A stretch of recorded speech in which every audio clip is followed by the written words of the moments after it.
you doing today? Everybody, this is Chaz here, and I bring you another Pokemon battle today.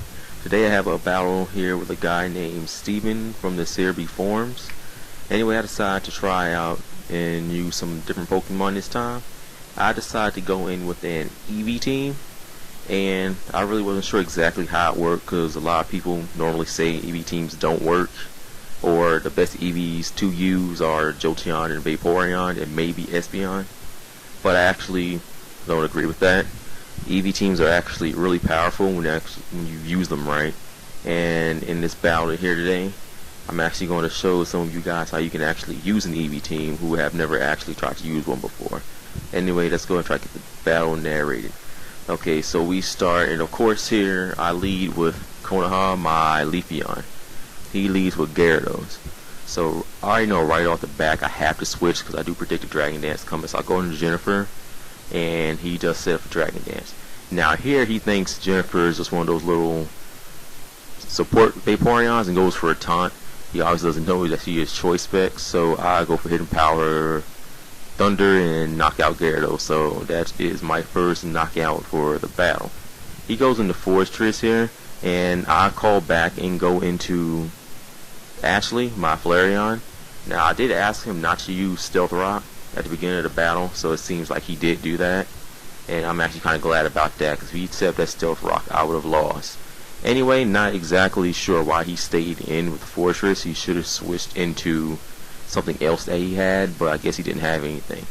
Here I'm actually kind of forced to switch out because I don't have anything to deal with a Ninjask, and I go into my Glaceon. Here I'm actually taking time to think about something. I go to Hanabi, my Glaceon, because I know Swords Dance is coming. But he gets the substitute up, and not exactly sure what I do. I think I go for the Ice Beam. I think I go for Ice Beam just to break the sub. So he goes for Swords Dance because he can, so I go for Ice Beam just to break the sub. And I know he's going to use sub again, so I just go in for Barrier. Just trying to get my defenses up because I know I don't have anything to stop this Ninjask from Sword Dancing 3 times. So I just actually go for an equal support move here and just go for Barrier. And he goes for another Swords Dance, so I kind of saw that coming, so I go for another Barrier. So right now it's just a stat gaining war for the most part. He goes for his final Swords Dance, and I go for my last Barrier. Here he goes for the Baton Pass. So whatever he brings out now, I'm just going to go into my Ice Beam. Now I go into Ice Beam just so I can actually break this up because Scizor's special defense isn't that great. And this Scizor here is actually a little bit weird. He goes for Pursuit and it doesn't knock me out, which is actually pretty awesome. Well, because I have all them barriers, I thought it was going to do a lot more damage than that. And I'm surprised how much that Ice Beam did considering it resisted. And Hanabi, because she is a beast, she takes this Bullet Punch like it's nothing. I go for my next Ice Beam, it doesn't even do as much damage as it did last time. So here he goes for a Roost, and I was like, crap, I really didn't see that coming from a Scizor. So I just go for Ice Beam. I'm just trying to get the freeze hacks here, or maybe a crit. And he just keeps going for Roost, just trying to get to a safer point to where he can attack. So I go for Ice Beam here just to get some more damage in. And his finishing move, he just go for a Bullet Punch with super effective damage, and it does take Hanabi down.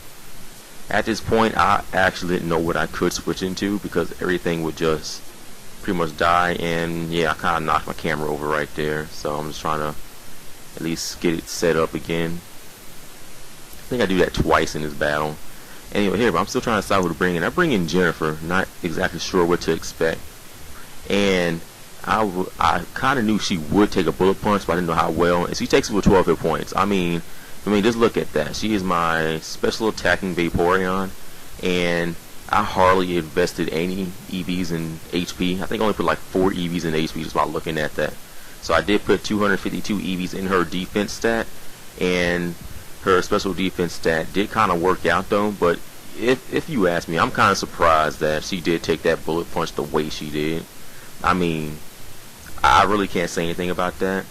Scizor is up +6 in attack, plus Technician, plus Stat, plus Life Orb, and it didn't even do anywhere near 330 damage. So I'm actually, I got to give Jennifer like her props on that. She came in, she took that hit pretty well, and I was a surprise. Like, if she didn't take that hit, I really didn't know what to do. I just saw her HP going down, and I was like, crap, it's going to knock her out. And I didn't have anything else to at least take that hit. And she does. She survives with 12 hit points, which was pretty amazing. That just proves how more beastly Jennifer is. And just right at the back here, just because I know it's going to be deadly, I go for a Hyrule Pump just to try and knock it out. And it does hit, which was pretty awesome. So that was bigger threat done. Here he sends back in Ninjas just to go ahead and finish off Jennifer. So I kind of saw that happen, but she did her job really well. She came in, took care of business, and went out in style. Anyway, here I switched back into Ashley, and I know we're going to have a huge, like, substitute lava plume war here. Now, I was actually trying to predict it. I was just going to wait to where he couldn't get any more substitutes. Then on his bat and pass that he does go for, I was going to go for overheat. And as you can tell, just by the way his leftovers are gaining, I really couldn't tell when he could. It was right here. But I wasn't know if he was going to do another sub again, because I was going to just go into an overheat. And I thought he was going to sub one more time. He goes for bat and pass here, and he goes into Infernate. So I'll go for a lava plume, and it does a pretty decent amount to him. I probably should have went for the overheat. I could have probably taken it out. He goes for a nasty plot here, and I was like, crap, I'm going to knock it out now. I go for hidden power, and surprisingly it turns out to be ice. I thought her hidden power was ground, which was the reason why I used it. And she goes down to a life orb stab, close combat from Infernate. So here I go into Konoha, not really fearing anything because I know quick attack is going to take it out. I have life orb, plus like 394 attack, and his defense was down a stage, so it was just a done deal for him. He goes back into Ninjask here, trying to get an exorcism, I guess, but I'll just go for a quick attack. Not knowing why he switched back in, but his last Pokemon is Blissey. And I was like, okay, I got this game secured now. So I go for a Swords Dance, just trying to get some attack boost, and he goes for a Thunder Wave.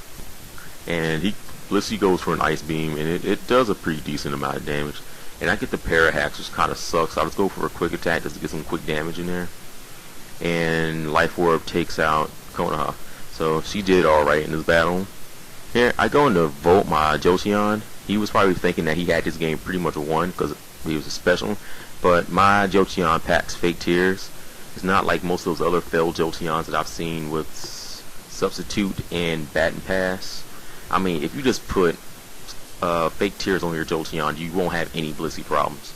So I'll just go for a Thunderbolt here after dropping the special defense down 4 stages.